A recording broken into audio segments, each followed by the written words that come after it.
Student, welcome to chemistry class. और हम पढ़ रहे थे सॉल्यूशन मतलब विलयन का चैप्टर।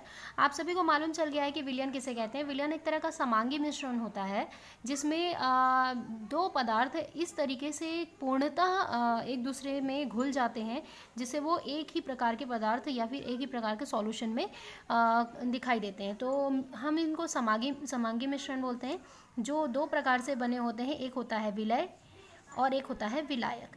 दोनों मिलके सॉल्यूशन का निर्माण करते हैं।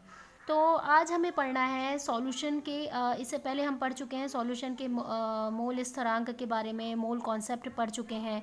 और यहाँ तक हमने मोल प्रभाज, मोल में जितने भी हैं मोल प्रभाज है, मोलों की संख्या की गणना करना है, स्ट्रेंथ है, तो उनको एक बार और रिपीट कर लेते हैं चार्ट के अकॉर्डिंग। उसके बाद फिर हम पढ़ेंगे कि विलियन के लिए किन किन साइंटिस्ट ने बहुत सारे सिद्धांत और नियम दिए हैं उनके बारे में। तो लेट्स स्टार्ट। एक बार फिर से रिपीट करते हैं उन्हीं चीज़ों को।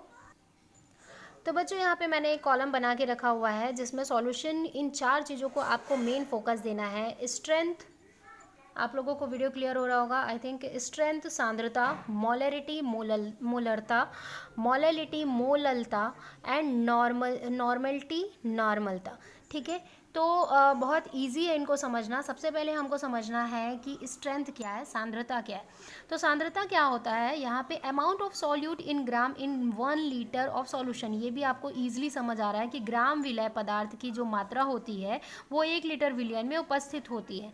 1 लीटर विलयन में ग्राम, है ना, प्रति ग्राम विलय पदार्थों की संख्या को ही हम क्या कहते हैं, सांद्रता कहते हैं। तो यही चीज़ इसमें है कि अमाउंट ऑफ सॉल्यूट इन ग्राम, है ना, सॉल्यूट क्या है, ग्राम में है और प्रेजेंट है इन 1 लीटर सॉल्यूशन। 1 लीटर सॉल्यूशन में एक, है ना, प्रति ग्राम सॉल्यूट उपस्थित होता है।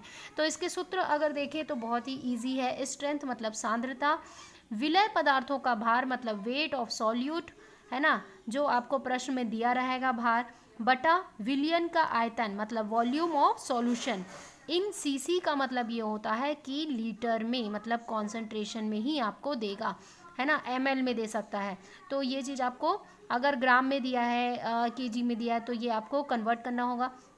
बाकी इनको पहचानने का तरीका यही है। ml में दिया है तो आपको इसको लीटर में, ml में दिया है तो 1000 कर लो तो लीटर में हो जाएगा। अगर ग्राम में दिया है तो आपको 1000 से करना है तो वो लीटर में कन्वर्ट हो जाएगा। ठीक है, तो स्ट्रेंथ का फॉर्मूला है विलय पदार्थों का भार बटा विलियन का आयतन मतलब volume of solution in CC into 1000। ठीक है, तो ये आपका होता है सांद्रता का नियम। दूसरा आते हैं जस्ट आपकी मोलरिटी होती है। मोलरिटी का मतलब आप लोग भी इसी तरीके से चार्ट बना लो ताकि हमेशा ये ध्यान में रहे सॉल्यूशन और इनके सूत्र आपको इन चारों के ध्यान में हमेशा रखना है क्योंकि ये पूरे प्रैक्टिकल में भी यूज़ होना है आपके। ठीक है, तो आपको इसके बिना प्रैक्टिकल इम्पॉसिबल है बच्चों। तो देखते हैं मोलरिटी मतलब मोलरता। मोलरता का बहुत शॉर्ट डेफिनेशन है, बहुत छोटा सा परिभाषा है कि अमाउंट सॉल्यूट इन मोल्स। देखो सॉल्यूट इन मोल्स, मोल्स मतलब मोल, मोलों की संख्या, है ना, विलय पदार्थ के मोलों की संख्या इन 1 लीटर सॉल्यूशन। विलय पदार्थ के मोलों की संख्या 1 लीटर विलियन में उपस्थित होती है। तो यही चीज़ कहा गया है, विलय पदार्थों के मोलों की संख्या 1 लीटर विलियन में जो उपस्थित होती है उसी हम क्या कहते हैं, मोलरता कहते हैं, मतलब मोलरिटी कहते हैं। मोलरिटी का अगर हम फॉर्मूला देखते हैं तो विलय पदार्थों के मोलों की संख्या मतलब number of moles in solute. ठीक है, यही चीज़ है, इंग्लिश में लिखा हुआ है, कंफ्यूज नहीं होना है, बटा वॉल्यूम मतलब आपको पता चल गया आयतन ऑफ सॉल्यूशन मतलब विलियन का आयतन गुणित 1000। तो ये आप प्रैक्टिस भी कर चुके हो। तो मोलरिटी यहाँ पे क्लियर हो रहा है, सांद्रता क्लियर हो रहा है। दोनों में डिफरेंसेस क्या क्या है, दोनों में अंतर क्या दिखाई दे रहा है आपको। इसमें क्या हो रहा है कि ग्राम विलय है 1 लीटर विलियन में, 1 लीटर विलियन इसमें भी उपयोग है, 1 लीटर विलियन इसमें भी उपयोग किया गया है। ठीक है, दोनों के मतलब विलियन के दोनों में आयतन का ही उपयोग है, बस इसमें विलय पदार्थों को ग्राम में लिया गया है, मोलरता में विलय पदार्थों को मोलों की संख्या में लिया गया है। क्लियर हो रहा है। यहाँ पे आते हैं मोललता पे। मोललता का मतलब होता है मोलैलिटी। तो मोलैलिटी का मतलब होता है कि amount of solute in moles, ठीक है, वही चीज़ है कि जो विलय पदार्थ होते हैं उनके मोलों की संख्या इन 1 kg सॉल्वेंट, मतलब 1 किलोग्राम विलायक में उपस्थित होती है। इसमें विलियन का उपयोग नहीं हो रहा है, विलायक का उपयोग हो रहा है, तो ये ध्यान में रखना। आपको दोनों में कंपेयर करना है कि मोलरता और मोललता। मोलरता में क्या हो रहा था, आयतन, किसका आयतन, विलियन का आयतन हो रहा था 1 लीटर विलियन के आयतन में, है ना। और इसमें क्या हो रहा है, विलायक, 1 kg विलायक, ठीक है, उसमें उपस्थित मोलों की संख्या।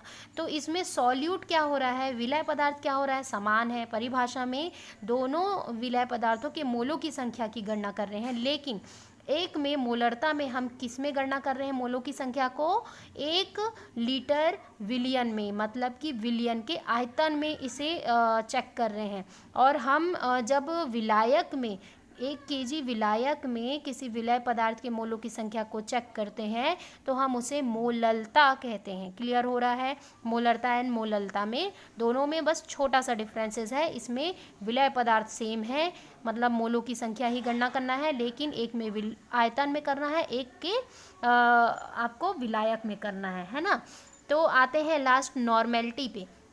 तो अगर आप मोलरता या मोलरता ये दोनों बहुत अच्छे से ईजिली लैब में मेज़र कर पाते हो, किसी भी पदार्थ के साथ अच्छे से गणना कर पाते हो, तो आपको नॉर्मलता बहुत ईजिली समझ आ जाएगा। तो नॉर्मलता क्या होती है ये जानो।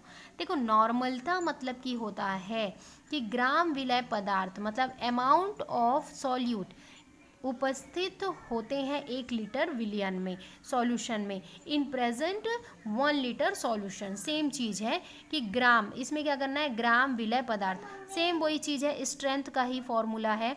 तो नॉर्मलिटी क्या होती है, ए और बी इंटू एम। इसका मतलब ये होता है, ए मतलब होता है एसिड, एसिड मतलब अम्ल, ठीक है, अम्ल, और बी मतलब बेस, जिसका मतलब होता है क्षार। तो और एम मतलब होता है मोलरता, मोलरता।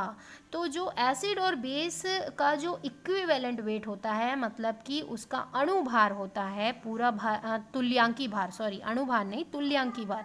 आप जब भी कोई अम्ल या क्षार का नॉर्मलता निकालते हैं या नॉर्मलता की गणना करते हैं, तो हमको तुल्यांकी भार उस कोई भी पदार्थ के जो हम बॉक्स रहता है, उस बॉक्स में इसका तुल्यांकी भार लिखा हुआ होता है। तो तुल्यांकी भार गुणित जो आपका मोलरता का सूत्र है उसको लगाना है, आपकी नॉर्मलिटी निकल जाएगी।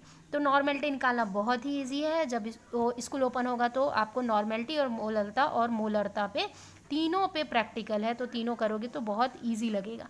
नेक्स्ट वीडियो पे हम चलते हैं, तो उसमें हम पढ़ते हैं विलियन के आपके विलियन के जितने भी सिद्धांत दिए गए हैं, चाहे हेनरी ने दिया है, राउल ने दिया हुआ है, तो वो किस तरीके से। तो यहाँ पे आप लोगों को आई थिंक वीडियो क्लियर हो रहा होगा, और अगर नहीं हो रहा है तो मैं आप लोगों को इसके स्क्रीनशॉट भेज दूँगी। तो नेक्स्ट वीडियो पे चलते हैं।